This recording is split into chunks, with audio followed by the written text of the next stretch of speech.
അല്ല, ഇതിലിപ്പോ ആരാണ് ഗുണഭോക്താവ് എന്ന് ചോദിച്ചാൽ അതിന്റെ യഥാർത്ഥ ഗുണഭോക്താവ് യഥാർത്ഥത്തിൽ UDF ആണ്. കാരണം ഇപ്പോ NDTV സർവേ അനുസരിച്ച് VD സതീശന്റെ അപ്രൂവൽ റേറ്റിംഗ് 22%.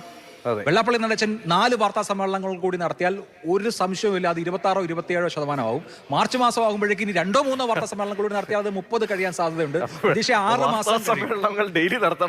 6 മാസം കഴിയുമ്പോൾ കേരളത്തിലെ ക്ലിഫ് ഹൗസിൽ വെള്ളാപ്പള്ളി നടേശൻ ഈ വീടിന്റെ ഐശ്വര്യമെന്നും സുകുമാരൻ നായർ ഈ വീടിന്റെ ഐശ്വര്യമെന്നും കാണാത്തയിടത്താണെങ്കിലും ഒരു പോസ്റ്റർ വെക്കേണ്ട സാഹചര്യത്തിലേക്ക് കാര്യങ്ങൾ പോകും. അത് ഇപ്പോൾ 22% ഉള്ളത് 22-ൽ കൂടാനല്ലാതെ യാതൊരു തരത്തിലും UDF നെഗറ്റീവായി ബാധിക്കില്ല. ഈ NSS SNDP ഐക്യ നീക്കം യഥാർത്ഥത്തിൽ ഇപ്പൊ ഗുണഭോക്താവ് ആരാണെന്ന് ചോദിച്ചാൽ ഇമാതിരി പരിപാടിയൊക്കെ നടത്തിയാൽ അപ്പുറത്താണ് ഗുണം ഉണ്ടാവുക. അതല്ലാതെ LDF ഏതെങ്കിലും തരത്തിൽ ഈ ഐക്യ നീക്കം സഹായിക്കാൻ പോകുന്നില്ല. കേരളത്തിലെ ജനങ്ങൾ എന്ന് പറയുന്നത് വലിയ തോതിൽ സെക്യുലർ ആയിട്ടുള്ള ഒരുപാട് മനുഷ്യരുള്ള സ്ഥലമല്ലേ, രാഷ്ട്രീയ വ്യത്യാസമില്ലാതെ.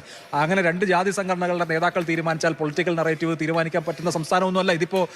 എന്താ പറയാ, ഉത്തരേന്ത്യ ഒന്നും അല്ലല്ലോ.